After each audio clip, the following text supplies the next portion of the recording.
Okay जी, आज हमारा जो टॉपिक है वो ये है कि द ऑब्जेक्ट ऑफ प्रपोज़िशन क्या होता है हमारे पास। हमने पहले देखा कि जो ऑब्जेक्ट है, ठीक है, ऑब्जेक्ट को तो पता है आपको कि सब्जेक्ट होता है पहले, फिर वर्ब होता है, फिर उसके बाद ऑब्जेक्ट की प्लेसमेंट होती है। आप जहाँ कहीं भी देखते हैं, चाहे वो आपका सब्जेक्ट की प्लेस के अंदर आ रहा हो, क्योंकि इस कैटेगरी के अंदर लग तो ऐसा रहा है कि ये सब्जेक्ट की कैटेगरी के अंदर है, लेकिन असल में जो ये चीज़ आप देखते हैं, जो ऑफ प्लेस के अंदर ये चीज़ होती है, ये ऑब्जेक्ट ऑफ प्रपोज़िशन है। और जब उसने कह दिया कि ऑब्जेक्ट ऑफ जो प्रीपोजिशन है, ठीक है, can not be the subject, कि वो तो इस कैटेगरी में आ ही नहीं सकता, तो हम उसको नहीं लाते होते। एक्चुअली जो सब्जेक्ट होता है हमारा वो आ बॉक्स है। जैसे यहाँ पर देखिए, आ बॉक्स ऑफ मैगजीन्स, तो इसका मतलब ये कहने का है कि एक बॉक्स है, ठीक है, उसके अंदर मैगजीन्स है। अब ये जो मैगजीन्स है ये इस बॉक्स से बिलोंग कर रही हैं, ठीक है, दैट्स वाई ये जो बॉक्स है ये असल में सब्जेक्ट है, ना कि ये मैगजीन सब्जेक्ट है। जहाँ कहीं भी देखेंगे आप, ठीक है, सिवाय वो नंबर ऑफ पीपल के छोड़ के, ठीक है, जैसे नंबर ऑफ पीपल होता है आपके पास, ठीक है, ये काउंटेबल ही है, ठीक है, वहां पर आप लोग काउंटिंग कर रहे होते हैं। ये लफ्ज जो है, ये अल्फाज जो है, ये आपको बता रहा होता है कि मैं प्लूरल हूँ, ठीक है जी। तो यहाँ पर आप बॉक्स जो है वो आपका सब्जेक्ट है, और ऑफ मैगजीन जो है ये आपका ऑब्जेक्ट ऑफ प्रेपोजिशन है, ठीक है। सो दैट्स वाई वो कह रहा है कि the object of preposition can not be the subject of verb.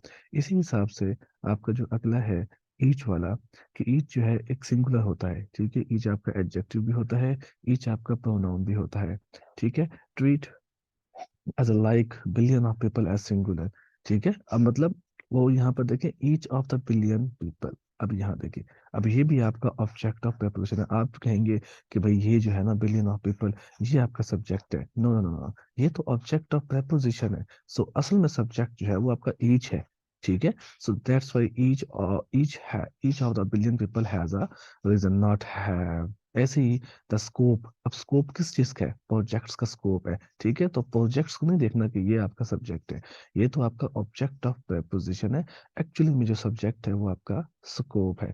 ऐसे ही आपके पास नाइदर ऑफ देम होता है, आइदर ऑफ देम होता है, ठीक है। तो बहुत से एग्जांपल्स हैं, ईच ऑफ देम होता है, ठीक है। इस तरह की जो भी एग्जांपल्स होती हैं आपकी ऑफ देम की, ये ऑफ देम आप देखेंगे, आप कभी ये नहीं देखेंगे कि ऑफ दे लिखा हो कहीं पे। कहीं पे पूरी बुक छान लो ग्रामर की, ऑफ दे कहीं नहीं मिलेगा। तो ये जो दे होता है ये तो आपका सब्जेक्ट, क्या कहते हैं, सब्जेक्ट प्रोनाउन होता होता है। तो उसने जब कह दिया कि भाई सब्जेक्ट तो आ ही नहीं सकता, तो फिर हम लोग किस खुशी में यहाँ डालेंगे?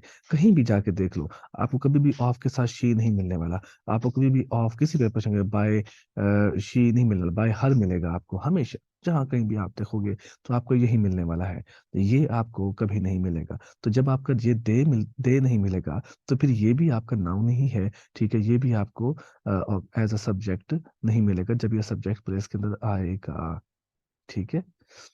सो ये आपका आज का टॉपिक था जी। इंशाल्लाह आगे फिर पढ़ेंगे हम लोग। हमारे यूट्यूब चैनल को आप सब्सक्राइब कीजिएगा और लाइक कीजिएगा।